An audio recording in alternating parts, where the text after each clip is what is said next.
Dear students, welcome to SS Physics classes. CBSE first term എക്സാമുമായിട്ട് ബന്ധപ്പെടുത്തി പുറത്തിറക്കിയ sample question പേപ്പറിന്റെ ഡിസ്കഷനാണ് ഈ വീഡിയോയിൽ നിങ്ങൾക്ക് വേണ്ടി ഷെയർ ചെയ്യുന്നത്. നമ്മുടെ ക്വസ്റ്റ്യനിലേക്ക് കടക്കുന്നതിന് മുന്നേ അതിന്റെ എക്സാം പാറ്റേണിനെ പറ്റി കൃത്യമായിട്ട് നിങ്ങൾ അറിഞ്ഞിരിക്കുക. നമ്മുടെ ക്വസ്റ്റ്യൻ പേപ്പറിൽ ഫിസിക്സിന് വേണ്ടി ചോദിക്കുന്നത് 55 ക്വസ്റ്റ്യൻസ് അടങ്ങുന്ന ഒരു ക്വസ്റ്റ്യൻ ബുക്ക്ലെറ്റ് ആയിരിക്കും. അത് പ്യുവർ മൾട്ടിപ്പിൾ ചോയ്സ് ക്വസ്റ്റ്യൻസ് ആണ്. ആ 55 ക്വസ്റ്റ്യൻസിൽ we have to answer for 3 സെക്ഷനുകളിലായി 45 ക്വസ്റ്റ്യൻസ്. ആ 45 ക്വസ്റ്റ്യൻസിൽ നമുക്ക് കിട്ടുന്ന ഓരോ ക്വസ്റ്റ്യന് മാർക്ക് എന്ന് പറയുന്നത് 0.77 ആണ്, ഈക്വൽ കോൺട്രിബ്യൂഷൻ. അങ്ങനെ 35 മാർക്സിനാണ് നമ്മുടെ 45 ക്വസ്റ്റ്യൻസ് നമ്മൾ ആൻസർ ചെയ്യുന്നത്. സെക്ഷൻ എ നമുക്ക് ടോട്ടൽ ആയിട്ട് 25 ക്വസ്റ്റ്യൻസ് ഉണ്ടാവും. Then section B 24 questions, section C with 6 questions. അതിൽ സെക്ഷൻ ബി എന്ന് പറയുന്നത് താരതമ്യേന ടഫ് ആയിട്ടുള്ള അല്ലെങ്കിൽ ഒരല്പം ഡിഫിക്കൽട്ടി ലെവൽ കൂടിയ MCQs ആയിരിക്കും, including assertion reason type questions. Section C വീണ്ടും ഹയർ ഓർഡർ ക്വസ്റ്റ്യൻസ് ആണ്, but includes case study type questions. ഇന്നത്തെ ഈ വീഡിയോയിൽ സെക്ഷൻ ബിയിലെ ക്വസ്റ്റ്യൻ നമ്പർ 26 to 40 ആണ് ഡിസ്കസ് ചെയ്യുക. ഡിയർ സ്റ്റുഡൻസ്, ആദ്യമായിട്ട് എൻ്റെ ചാനൽ കാണുന്ന കുട്ടികൾ സബ്സ്ക്രൈബ് ചെയ്യാൻ മറക്കരുത്. അതോടൊപ്പം നിങ്ങളുടെ കൂട്ടുകാർക്ക് അത് ഷെയർ ചെയ്യാം. എൻട്രൻസുമായിട്ട് ബന്ധപ്പെട്ട, ബോർഡ് പരീക്ഷയുമായിട്ട് ബന്ധപ്പെട്ട ഏറ്റവും പ്രധാനപ്പെട്ട ഇൻഫർമേഷൻസ് നിങ്ങൾക്ക് ലഭിക്കണമെങ്കിൽ ഈ ഡിസ്ക്രിപ്ഷൻ ബോക്സിലുള്ള ടെലിഗ്രാം ചാനൽ സബ്സ്ക്രൈബ് ചെയ്യാൻ മറക്കരുത്. So we can move with the questions. അപ്പോൾ ക്വസ്റ്റ്യൻസ് നമ്മൾ വർക്കൗട്ട് ആക്കുമ്പോൾ ഒരു ക്ലാരിറ്റിയോടെ നമുക്ക് കിട്ടുന്ന ഒരു ഇൻഫർമേഷൻ എന്ന് പറയുന്നത്, മസ്റ്റായിട്ട് തിയറി നല്ലതായിട്ട് ഗ്രഹിച്ചാൽ മാത്രമേ നമുക്ക് ക്വസ്റ്റ്യൻസ് വളരെ ഈസിയോടെ ചെയ്യാൻ പറ്റൂ എന്നുള്ള കാര്യം മറക്കരുത്. അതുകൊണ്ട് ഇക്വേഷൻസ് വരുന്ന വഴി കൃത്യതയോടെ അറിഞ്ഞിരിക്കണം. അതിലെ കോൺസെപ്റ്റ്സുകൾ കൃത്യമായിട്ട് നമ്മൾ അറിഞ്ഞാൽ മാത്രമേ ഈസിയോടെ നമ്മുടെ ക്വസ്റ്റ്യനിലേക്ക് മൂവ് ചെയ്യാൻ പറ്റൂ. സോ നമുക്ക് ഗോസസ് തിയറവുമായിട്ട് ബന്ധപ്പെട്ട ഒരു ക്വസ്റ്റ്യൻ ആണ് ക്വസ്റ്റ്യൻ നമ്പർ 26. ഇതിന്റെ ആദ്യ വീഡിയോയിൽ 1 മുതൽ 25 വരെയുള്ള ക്വസ്റ്റ്യൻസ് അപ്ലോഡ് ചെയ്തിട്ടുണ്ട്. ആ വീഡിയോ കാണാൻ വേണ്ടി ശ്രദ്ധിക്കുക. നമ്മുടെ എക്സാം പാറ്റേണും അതിന്റെ ഡിഫിക്കൽട്ടി ലെവലും എല്ലാം കൃത്യതയോടെ തൊട്ടറിയുവാൻ നമുക്ക് അത് സഹായിക്കും. നമുക്ക് ആദ്യം ക്വസ്റ്റ്യൻ നമ്പർ 26ലേക്ക് കിടക്കാം. A cylinder of radius R and length L is placed, so its radius is given as R and its length is given as L, is placed in a uniform electric field parallel to the axis of the cylinder. The total flux for the surface of the cylinder is. അപ്പോൾ നമുക്ക് രണ്ട് തരത്തിൽ ഇതിനെ ചിന്തിക്കാം. ഒന്ന്, എപ്പോഴും Gauss's theorem അനുസരിച്ച് total flux എന്ന് പറയുന്നത് ചാർജ് ഡിവിഷൻ ബൈ എപ്സിലോൺ 0 ആണ്. പക്ഷെ ഇവിടെ ചാർജിനെ പറ്റി കൃത്യമായിട്ട് പറയുന്നില്ല. ഇൻസൈഡ് ചാർജ് ഇല്ല എന്ന് തന്നെ നമ്മൾ അസ്യൂം ചെയ്താൽ ഫ്ലക്സ് 0 ആയിട്ട് നമുക്ക് എടുക്കാം. പക്ഷെ അതിനേക്കാളും ബെറ്റർ ആയിട്ടുള്ള ഒരു ഇന്റർപ്രിട്ടേഷൻ എന്ന് പറയുന്നത്, നമുക്ക് നമ്മുടെ സിലിണ്ടറിനെ 3 പ്രധാനപ്പെട്ട ഭാഗങ്ങളായിട്ട് നമുക്ക് തിരിക്കാം. This is the number 1 and this flat surface as number 2 and this curved surface as number 3. ഇത് ബേസ് ചെയ്തിട്ട് നമ്മുടെ ഇലക്ട്രിക് ഫ്ലക്സിന്റെ വാല്യൂ ഒന്ന് കണ്ടുപിടിക്കാൻ പറഞ്ഞേ. അപ്പൊ സ്വാഭാവികപരമായിട്ടും ടോട്ടൽ ഫ്ലക്സ് എന്ന് പറയുന്നതിന് 3 കോൺട്രിബ്യൂഷൻസ് നമുക്ക് പറയാൻ പറ്റുമല്ലോ. 5 1 + 5 2 + 5 3.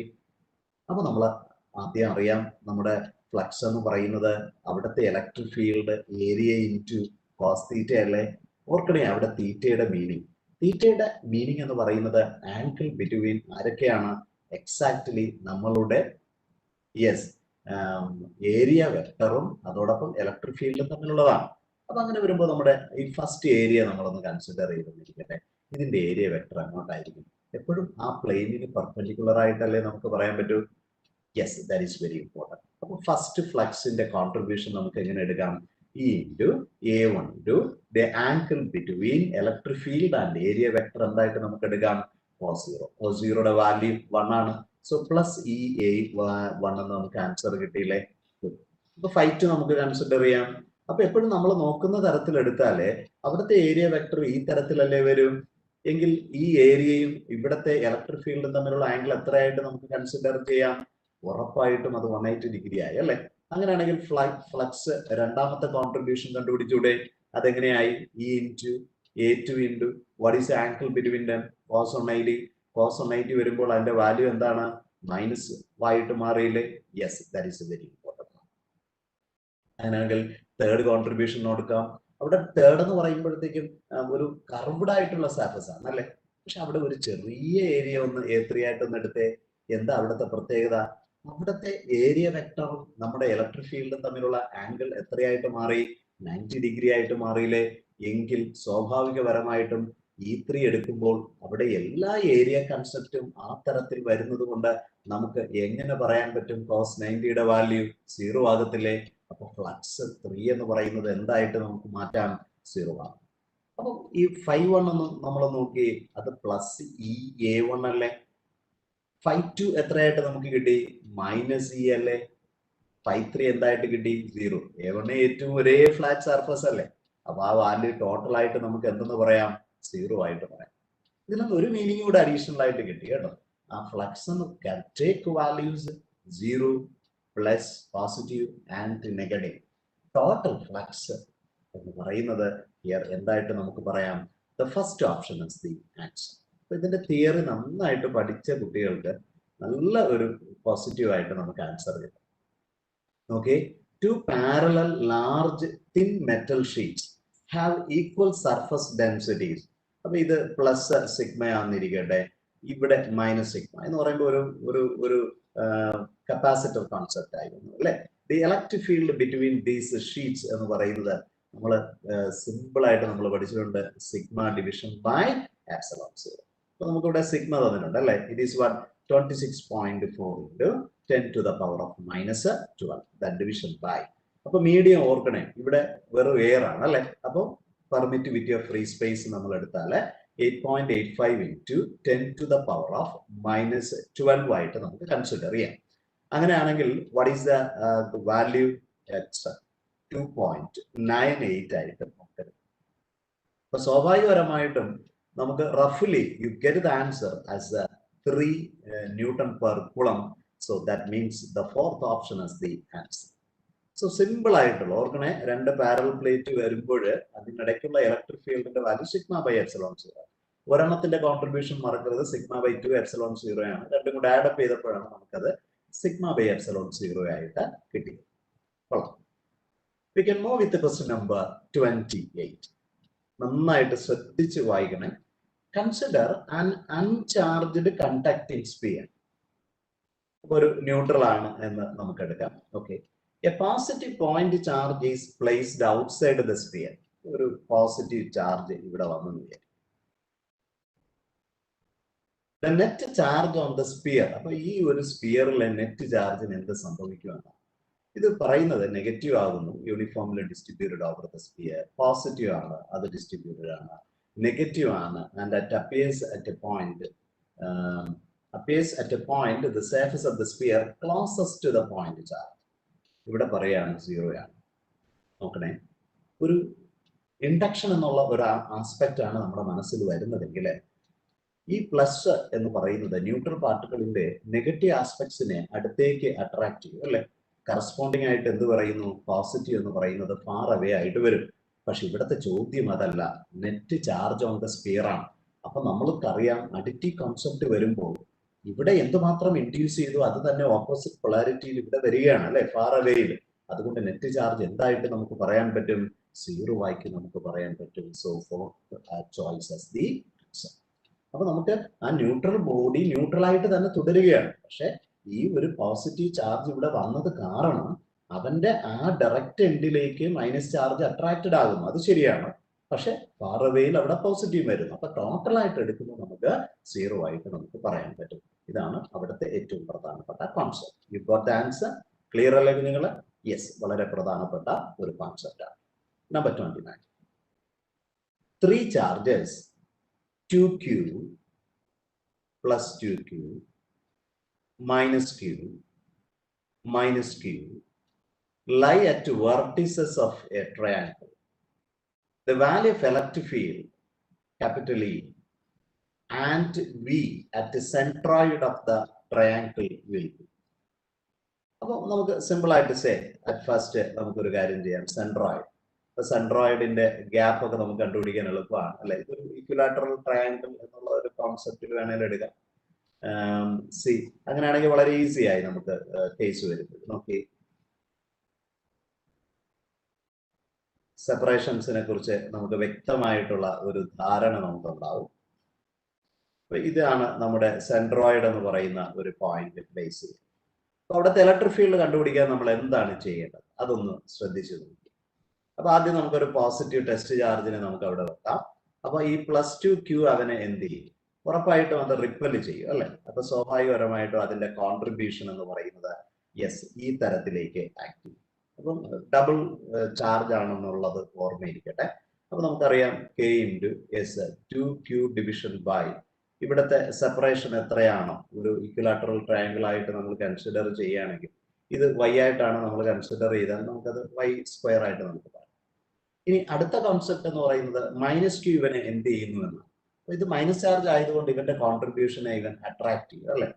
യെസ്, അപ്പൊ അവന്റെ കോൺട്രിബ്യൂഷൻ ഓർക്കണേ kq/y² ആയിരിക്കും. കാരണം അവിടെ ഒരു ചാർജ് മാത്രമേ ഉള്ളൂ. അപ്പൊ ഇവിടെ ആണെങ്കിലോ ഇവനും ഇങ്ങോട്ട് ആക്ട് ചെയ്യും അല്ലെ. യെസ്, അപ്പൊ ഇത് രണ്ടിന്റെയും കൂടെ ഒരു റിസൾട്ടന്റ് ഇങ്ങോട്ട് വരും അല്ലെ.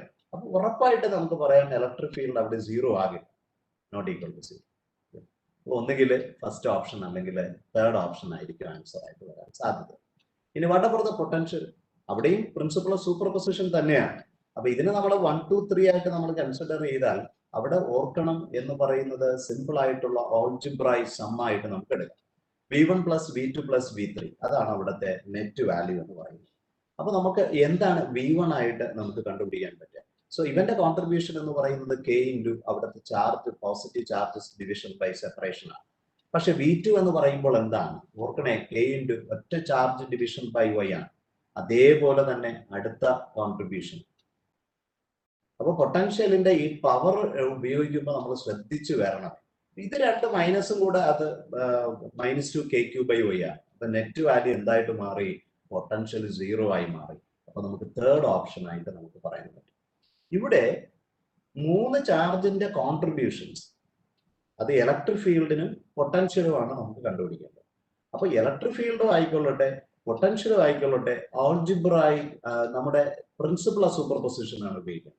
പക്ഷെ ഇലക്ട്രിക് ഫീൽഡ് അവിടെ ഒരു വെക്ടർ ക്വാണ്ടിറ്റിയാണ്.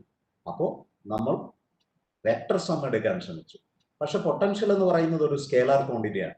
അതുകൊണ്ട് നമ്മൾ അവിടെ വെറും ആൾജിബ്രായിക് സം എടുത്തു, പക്ഷെ സൈൻ കൃത്യതയോടെ ഉപയോഗിക്കുവാൻ ശ്രമിച്ചു. So the third one as the answer. We can move with question number the next one. Before that ഈ വരുന്ന ഈ മാസം അവസാനം അതോടൊപ്പം നമ്മുടെ ഒക്ടോബർ മാസത്തിലായിട്ട് നമ്മുടെ ഫസ്റ്റ് ടേം എക്സാമുമായിട്ട് ബന്ധപ്പെട്ട ഒരു ക്രാഷ് കോഴ്സ് നിങ്ങൾക്ക് വേണ്ടി അറേഞ്ച് ചെയ്യുന്നുണ്ട്. താല്പര്യമുള്ളവർ ഈ നമ്പറിൽ ബന്ധപ്പെടുക.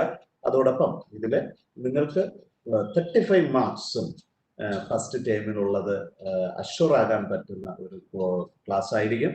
റിവിഷനോടൊപ്പം തന്നെ എക്സാംസും അതോടൊപ്പം assertion reason type case study type ക്വസ്റ്റ്യൻസും നിങ്ങൾക്ക് വേണ്ടി ഡിസ്കസ് ചെയ്യുന്നതായിരിക്കും. താല്പര്യമുള്ളവര് ഈ ഫോൺ നമ്പറിൽ വിളിച്ച് രജിസ്റ്റർ ചെയ്യാൻ വേണ്ടി ശ്രദ്ധിക്കുക. നോക്കൂ, number 30. 2 parallel plate capacitors X and Y have the same area of plates and the same separation between the plates. X has air and Y with the dielectric constant of 2. അപ്പൊ ഇവിടെ air ആണ് എന്നുള്ള കാര്യം ഓർക്കുക. ഇവിടെ ഒരു medium ഉണ്ട്, അതിന്റെ ഡൈലക്ട്രിക് കോൺസ്റ്റന്റ് എന്ന് പറയുന്നത് 2 ആണ്. They are connected in series to a battery of 12 volt. ഒരു 12 വോൾട്ട് ബാറ്ററിയാണ് നമ്മൾ കണക്ട് ചെയ്യുന്നത്.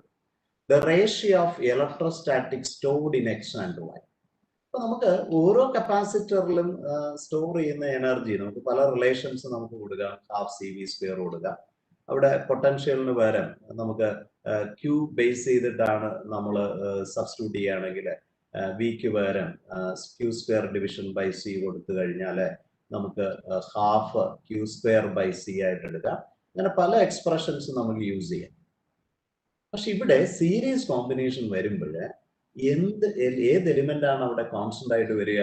ചാർജ് കോൺസ്റ്റന്റ് ആണ്. അപ്പൊ ചാർജിന് പ്രിഡോമിനൻസ് ആയിട്ടുള്ള ഈ റിലേഷൻ നമുക്ക് ഉപയോഗിക്കാം. സോ പൊട്ടൻഷ്യൽ എനർജി എന്ന് പറയുന്നത് half Q square division by C ആയിട്ട് എടുക്കാം. രണ്ട് കേസസ് അല്ലേ, നമുക്ക് ഇതിനെ 1 2 ആയിട്ട് എടുക്കുകയാണെങ്കിൽ u1 ബൈ u2 എന്ന് പറയുമ്പോൾ half Q square division by c1 by half Q square division by c2 ആണ്. Yes, good. അപ്പോൾ c2 ഡിവിഷൻ ബൈ c1 ആണ് നമ്മുടെ ആൻസർ ആയിട്ട് നമുക്ക് വരിക. അപ്പൊ എന്താണ് c2, എന്താണ് c1? അപ്പൊ നമ്മുടെ മനസ്സിലേക്ക് വരേണ്ട ഒരു കാര്യം, രണ്ടിനും ഒരേ ഏരിയ ക്രോസ് സെക്ഷൻ ആണ് അല്ലെ, ഒരേ സെപ്പറേഷൻ ആണ് അല്ലെ. അപ്പൊ കപ്പാസിറ്റൻസ് എന്ന് പറയുമ്പോൾ ε0 a ബൈ d അല്ലേ ആദ്യത്തേതിന് വരും. പക്ഷെ രണ്ടാമത്തെ കേസിൽ മീഡിയം വ്യത്യാസമാണ് എന്നാണ് നമ്മളോട് പറഞ്ഞിരിക്കുന്നത്. അങ്ങനെ വരുമ്പോൾ c2 ബൈ c1 എന്ന് പറയുന്നത് ε0 ബൈ ε0 ആയി മാറില്ലേ എന്ന് പറയുന്നത് ഇവിടെ 2 അല്ലേ. അപ്പൊ നമുക്ക് എക്സാക്ട് ആയിട്ട് 2:1 ആയിട്ട് പറഞ്ഞൂടെ? So we get the answer as the third choice. അപ്പൊ കുഞ്ഞുങ്ങളെ നമ്മൾ ഓർക്കുക, രണ്ട് കപ്പാസിറ്റേഴ്സ് ഉണ്ട്, ഒന്നിൽ എയർ ആണ്, ഒന്നില് ഡയലക്ട്രിക് മീഡിയ ആണ്. ഇത് രണ്ട് സീരീസോടെ കണക്ട് ചെയ്തു. പക്ഷെ ചോദ്യം ഇലക്ട്രോസ്റ്റാറ്റിക് എനർജി സ്റ്റോർ ചെയ്യുന്നതിന്റെ റേഷ്യോ ആണ് കണ്ടുപിടിക്കാൻ പറഞ്ഞത്. അപ്പൊ അവിടെ എടുക്കുമ്പോൾ നമ്മൾ ഓർക്കണം, പല ഇക്വേഷൻസ് നമുക്കറിയാം, ഹാഫ് സി വി സ്ക്വയർ ആണോ അല്ലെങ്കിൽ half Q square by C ആണോ, ഇതിൽ ഏതാണ് എടുക്കേണ്ടത്? അപ്പൊ അവിടെ ഒരു പ്രധാനപ്പെട്ട കാര്യം, സീരീസ് കോമ്പിനേഷൻ വരുമ്പോൾ രണ്ട് കപ്പാസിറ്ററിനും ചാർജ് എന്ന് പറയുന്നത് കോൺസ്റ്റന്റ് ആയിട്ട് നമുക്ക് പരിഗണിക്കാം. അങ്ങനെ വരുമ്പോൾ നമുക്ക് സിമ്പിൾ ആയിട്ട് കോൺസെപ്റ്റ് കിട്ടി കഴിഞ്ഞു, Q square division by 2c. അപ്പൊ c2 ബൈ c1 ആണ് റേഷ്യോ ഓഫ് ഇലക്ട്രോസ്റ്റാറ്റിക് എനർജി ആയിട്ട് വന്നത്. We get the answer. Number 31. Among the following is not a cause for power loss in a transformer. Power loss in a transformer. Eddy current are produced in the soft iron core of a transformer. അതൊരു reason ആണ് അല്ലെ, not a reason ആണ് നമുക്ക് വേണ്ടത് അല്ലെ. Electric flux sharing is not properly done, coupling perfect അല്ല. Humming sound produced in the transformers due to magnetostriction. അപ്പം നമ്മൾ അഡ്ജസന്റ് ആയിട്ടുള്ള കോപ്പർ വയേഴ്സ് ഒരുമിച്ച് ചേരുമ്പോൾ ഉണ്ടാകുന്നത് അത് ഉറപ്പായിട്ടും എനർജി ലോസിന് കാരണമാണ്. Primary coil is made up of very thick copper wire. അപ്പൊ സാധാരണ രൂപത്തിൽ റെസിസ്റ്റൻസ് എന്ന് പറയുന്നത് rho into L by A ആയിട്ട് വരുമ്പോൾ ഏരിയ കൂടുതലാണെങ്കിൽ റെസിസ്റ്റൻസ് ഓഫർ കുറയുകയാണെങ്കിൽ I²R കൊണ്ട് നഷ്ടപ്പെടുന്ന എമൗണ്ട് ഓഫ് എനർജി കുറയില്ലേ? യെസ്. അപ്പോ അതൊരു റീസൺ അല്ല. അപ്പൊ നമുക്ക് ഉറപ്പായിട്ട് പറയാം that fourth option as the correct answer for that one. So അങ്ങനെ വരുമ്പോൾ റെസിസ്റ്റൻസ് എന്ന് പറയുന്നത് കുറയുക വഴി പവർ ലോസ് കുറയ്ക്കാൻ നമുക്ക് പറ്റും. അതൊരു fourth one as the answer. Number 32. നോക്കണേ. An alternating voltage source of variable angular frequency omega and a fixed amplitude V is connected in series with a capacitance C and electric bulb of resistance capital R when omega is increased. അപ്പോൾ ഇവിടെ പറയുന്നത് ഒരു capacitor ഉണ്ട്, അവിടെ ഒരു resistance ഉണ്ട്. അപ്പൊ നമുക്ക് ഒരു ബൾബാണ്, അതിന്റെ കൂട്ടത്തില് ഒരു കപ്പാസിറ്റർ, ഇതാണ് കണക്ട് ചെയ്യുന്നത്. അവനൊരു റെസിസ്റ്റൻസ് ഉണ്ട്, അവനൊരു കപ്പാസിറ്റർ. അപ്പൊ നമുക്ക് ഇതിലൂടെ ഫ്ലോ ചെയ്യുന്ന കറണ്ടിന്റെ വാല്യൂ എന്ന് പറയുന്നത് VRMS ഡിവിഷൻ ബൈ അവിടുത്തെ ഇംപിഡൻസ് എന്ന് നമുക്ക് പറയാം. അപ്പൊ ആ ഇംപിഡൻസ് തീരുമാനിക്കുന്നത് എക്സാക്ട്ലി നമുക്കറിയാം, ദ റെസിസ്റ്റൻസിന്റെ value square plus XC square ആയിരിക്കും അല്ലെ. അപ്പൊ XC എന്ന് പറയുന്നത് ഉറപ്പായിട്ട് നമുക്കറിയാം 1/ωc സ്ക്വയർ. അപ്പൊ ഉറപ്പിച്ചു, ഇവിടെ ആംഗുലാർ ഫ്രീക്വൻസി ഒമേഗ കൂടുക വഴി 1/ωc കുറയുക വഴി Z എന്ന് പറയുന്നത് ഡിക്രീസസ് ആണെങ്കിൽ അവിടെ കൂടെ ഫ്ലോ ചെയ്യുന്ന കറണ്ട് ഫ്ലോ ഇൻക്രീസസ് അല്ലേ.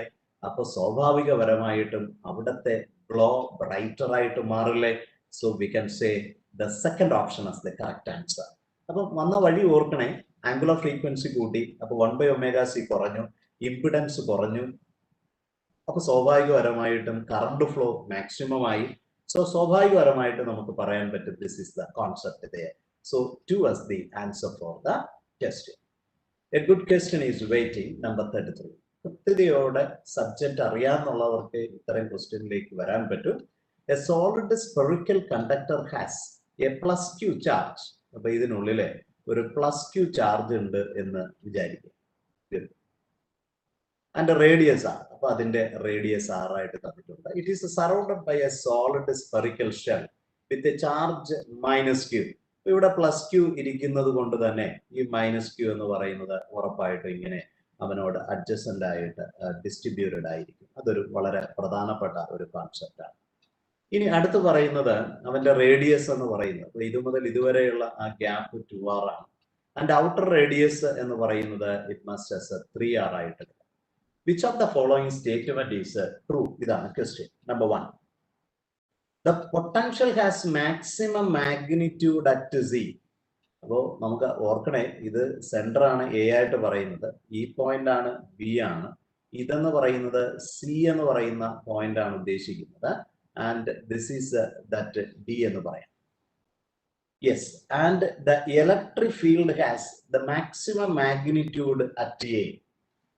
അപ്പൊ ഇലക്ട്രിക് ഫീൽഡ് എന്നൊരു ആസ്പെക്ട്സ് എടുക്കുമ്പോൾ നമ്മളൊരു കണ്ടക്ടർ ആണ് ഉദ്ദേശിക്കുന്നതെങ്കിൽ ഓർക്കണേ, അതിന്റെ സൈസോ ഷേപ്പോ ഒന്നും ബാധകമല്ല.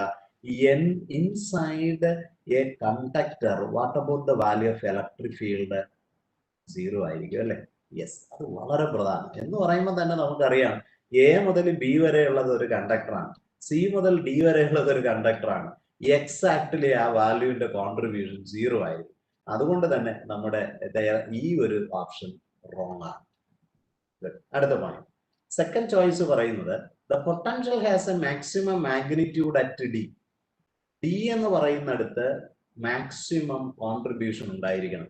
Electric field has A maximum magnitude at B.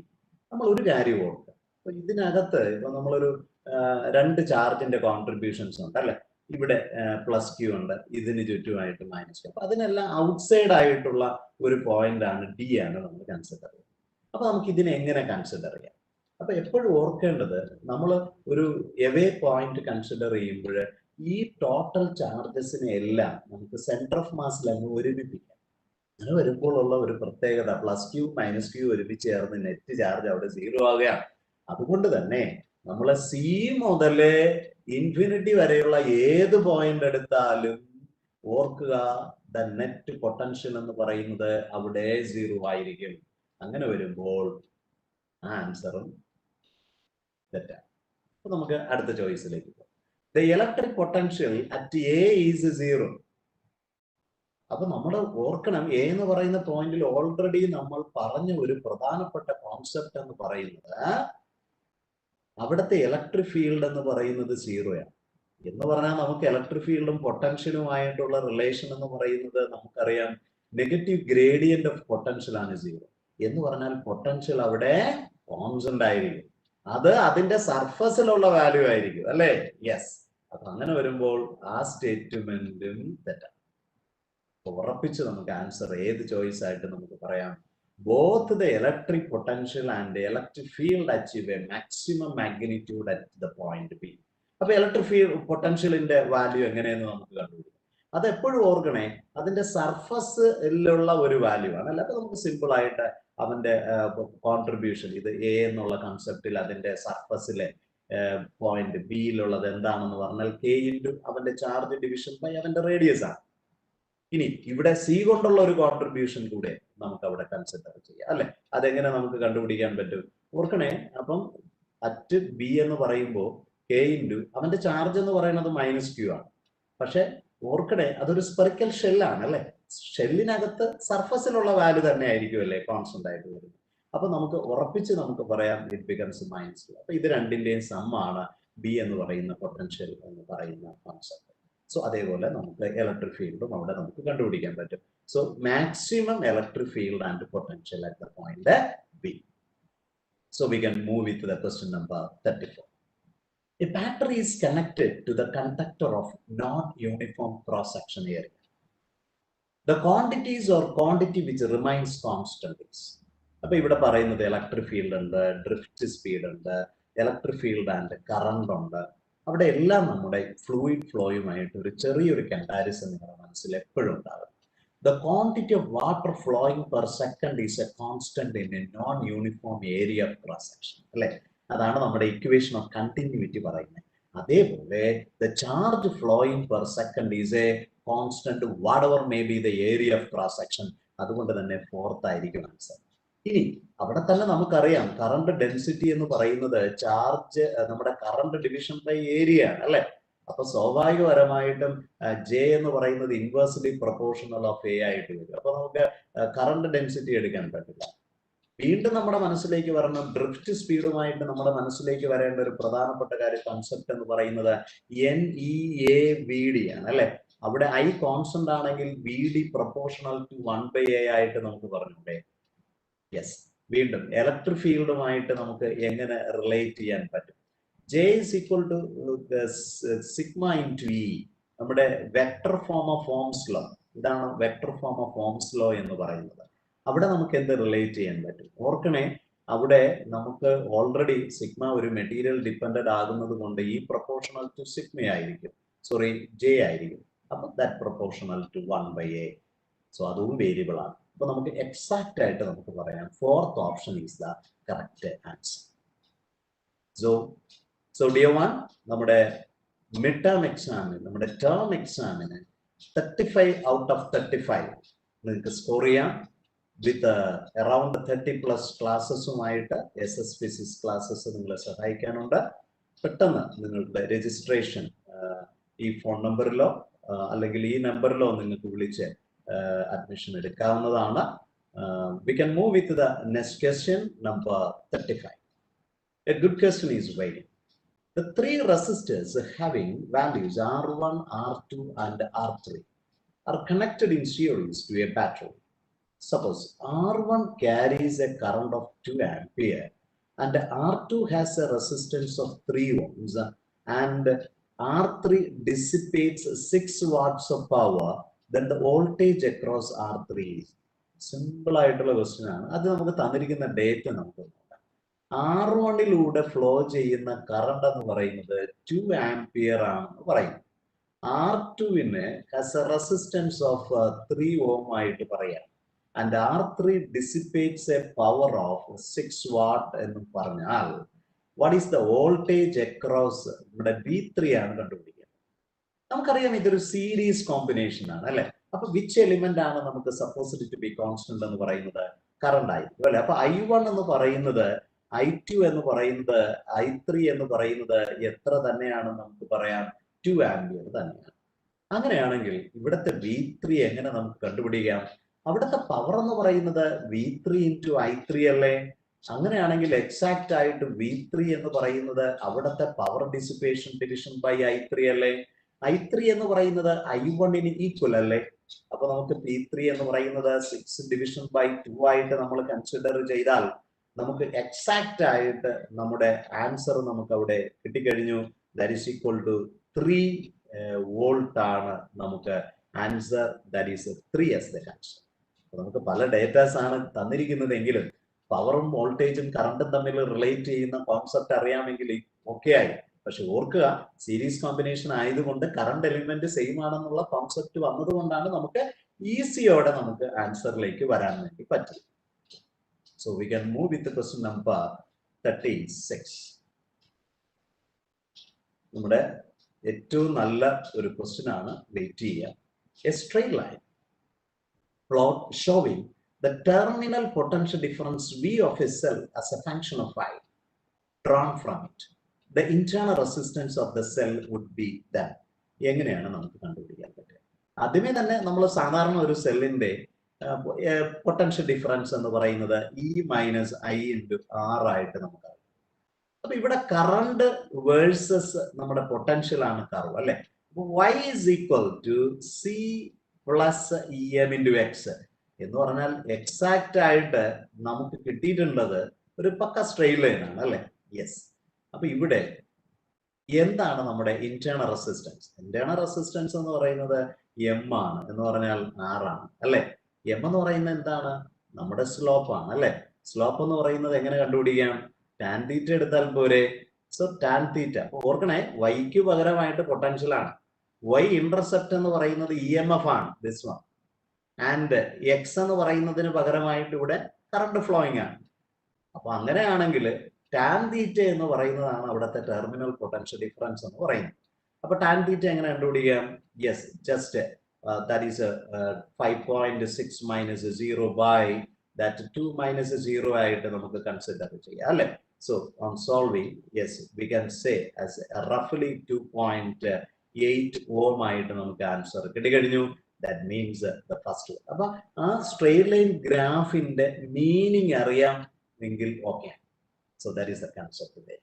അപ്പൊ ഈ ഒരു റിലേഷൻ ഒന്ന് മനസ്സിൽ നോക്കുക.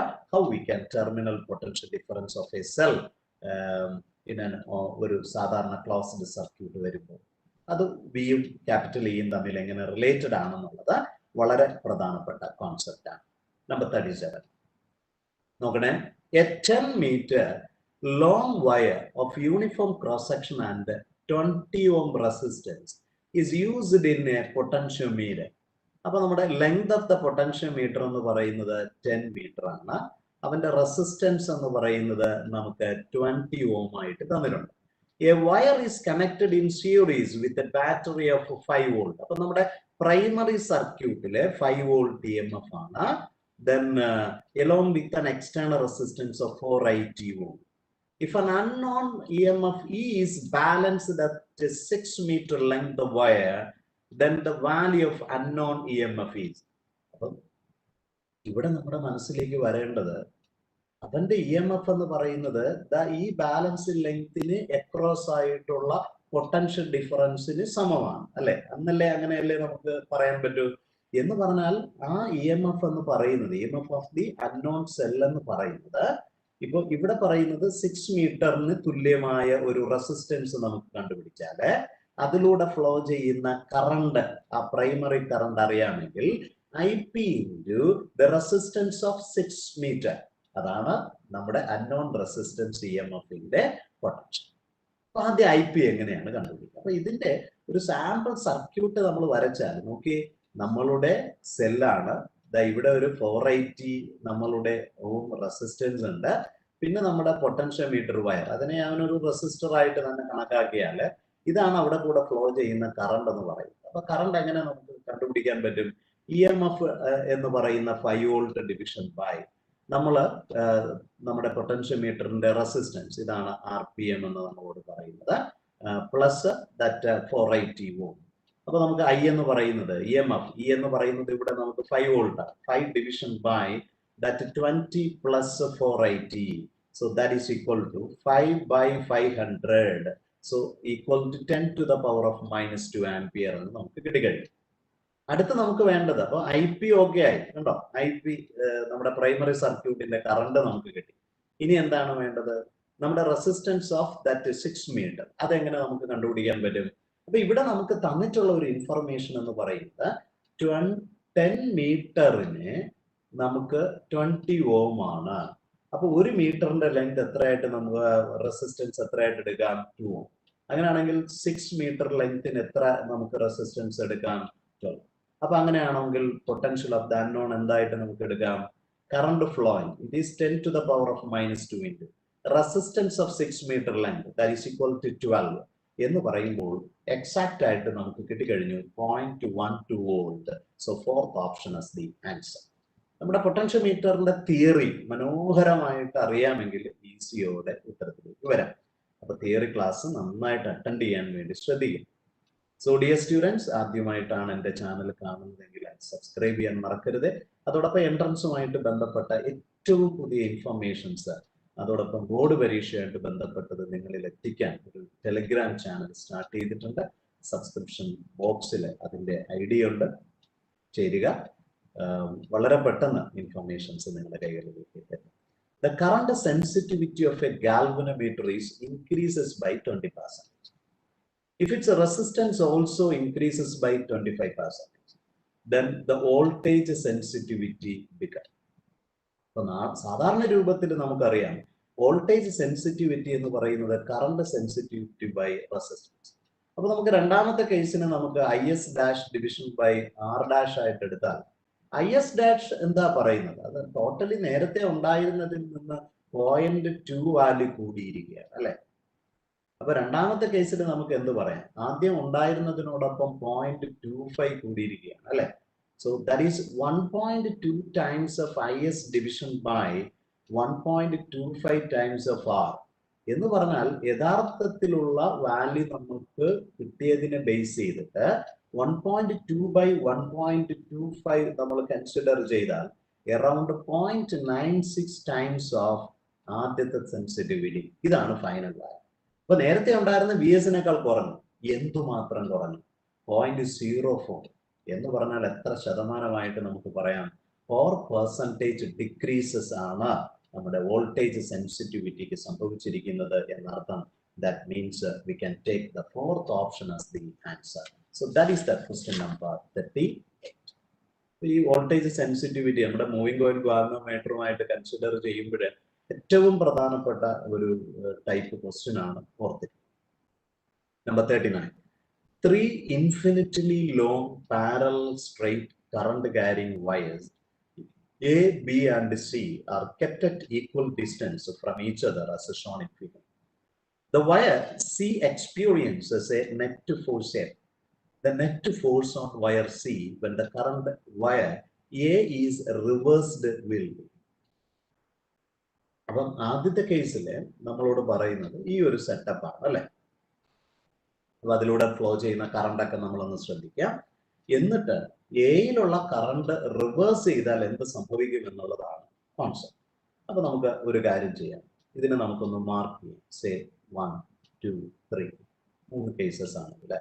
At first the force on that 3 due to 1 എന്ന് പറയുമ്പോൾ രണ്ടും ഒരേ ഡയറക്ഷനിലാണ് അല്ലെ? അപ്പൊ സ്വാഭാവികപരമായിട്ട് ദർ ഷുഡ് ബി അട്രാക്ഷൻ ആയിരിക്കും വരിക.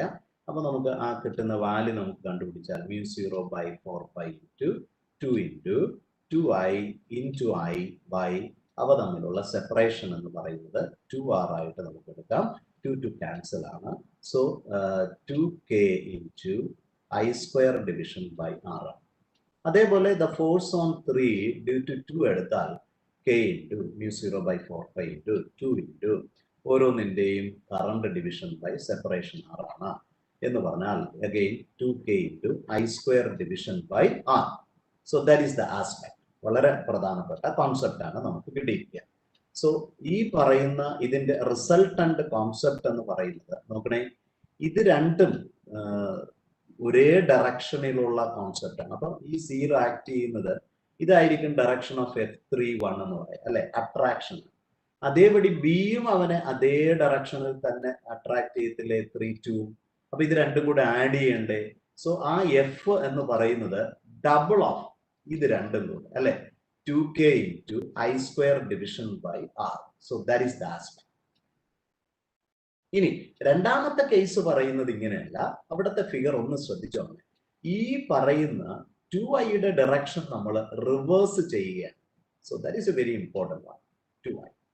അടുത്തത് നോക്കണേ, വളരെ പ്രധാനപ്പെട്ട case. This is the direction four I. That is the second case. And the next one 3. So this is the direction. ഇനി നമ്മൾ കണ്ടുപിടിക്കേണ്ടത് രണ്ടാമത്തെ കേസിലെ എന്താണ് നെറ്റ് ഫോഴ്സ് ഓൺ 3. അപ്പൊ നമ്മൾ ആദ്യം ചെയ്യേണ്ടത് എന്താണ്? ഓർക്കണേ, 2iയും iയും തമ്മിലുള്ള ഡയറക്ഷൻ റിവേഴ്സ് ചെയ്തിരിക്കുകയാണ്. അപ്പോ ഓപ്പോസിറ്റ് ഡയറക്ഷൻ ആകുമ്പോൾ റിപ്പൽഷൻ ആണ് അല്ലെ? റിപ്പൽഷൻ വരുമ്പോൾ ഇവന്റെ ഡയറക്ഷൻ ഇങ്ങനെയാകുക. Yes, that is a very important. അപ്പോൾ the force on 3 due to 1ന് കിട്ടിയ വാല്യൂ എന്ന് പറയുന്നത് k into 2 into 2i into I by separation 2r. പക്ഷെ ഡയറക്ഷൻ ഇങ്ങോട്ടാണ്. അപ്പൊ നമ്മൾ 2 ക്യാൻസൽ ആയി കഴിഞ്ഞാൽ 2k I square division by r എന്ന് നമുക്ക് കിട്ടും. അപ്പൊ ഇത് F31 ആണ്. ഇനി അടുത്ത കോൺസെപ്റ്റ് എന്ന് പറയുന്നത് what is the interaction between 3 and 2. അവിടെ k into 2 into I into I square division by r. ഇതേ വാല്യൂ തന്നെ കിട്ടിയിരിക്കുക. പക്ഷെ അതിന്റെ ഡയറക്ഷൻ എന്താണ്? ഇവർ രണ്ടുപേരും ഒരേ ഡയറക്ഷനിലാണ് കറണ്ട് ഫ്ലോ. അത് അട്രാക്ഷൻ ആണ്. എന്ന് പറയുമ്പോൾ ഡയറക്ഷൻ ഇങ്ങോട്ടാകത്തില്ലേ? അപ്പൊ ഈ രണ്ട് കേസസും തമ്മിൽ ഈക്വൽ ആൻഡ് ഓപ്പോസിറ്റ് അല്ലേ? അപ്പൊ 0 ആയി മാറില്ലേ? അപ്പൊ നെറ്റ് ഫോഴ്സ് ഓൺ സി എന്ന് പറയുന്നത് ഫസ്റ്റ് ഓപ്ഷൻ ആയിട്ട് നമുക്ക് പറയാം 0 ആയിരിക്കും. അപ്പൊ ഈ ഒരു കാര്യം ഫണ്ടമെന്റൽ ആയിട്ട് അറിയേണ്ടത്, സെയിം ഡയറക്ഷനിലാണ് കറണ്ട് ഫ്ലോ വരുന്നതെങ്കിൽ ഉറപ്പിക്കാം അവിടെ അവ തമ്മിൽ പരസ്പരം അട്രാക്ഷൻ ആയിരിക്കും. ഓപ്പോസിറ്റ് ഡയറക്ഷൻ ആണെങ്കിൽ റിപ്പൾഷൻ ആകുമെന്നൊരു കോൺസെപ്റ്റ് ഓർക്കുക.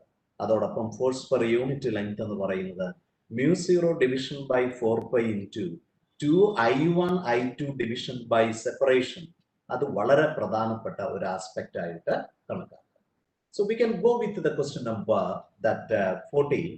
See, in a hydrogen atom, the electron moves in an orbit of radius that is given as 0.5 angstrom, making 10 revolutions per second.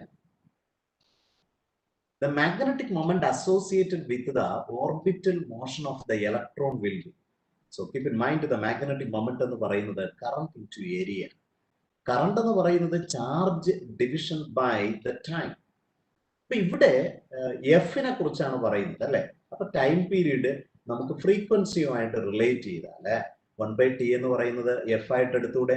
So Q F into area ആണ് നമ്മളുടെ equation.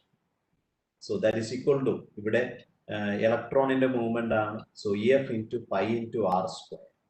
So E is nothing but equal to 1.6 into 10 to the power of minus 90 into, what is the frequency here? 10 into, what is the area? Pi into radius square, 0.5 into 10 to the power of minus 10 square. So on solving, you get the value as is equal to 1.256 into 10 to the power of minus 38 ampere meter square. So that is, you get the answer as that second one as the choice. So it is a very good question. So dear students, namala section B ile 15 questions aanu nammal discuss cheythathu. You can wait for the next part. So dear one, ആദ്യമായിട്ട് എൻ്റെ channel കാണുന്ന വിദ്യാർത്ഥികൾ subscribe ചെയ്യാൻ മറക്കരുത്. അതോടൊപ്പം നിങ്ങളുടെ കൂട്ടുകാർക്ക് share ചെയ്യാം. So take care. God bless you.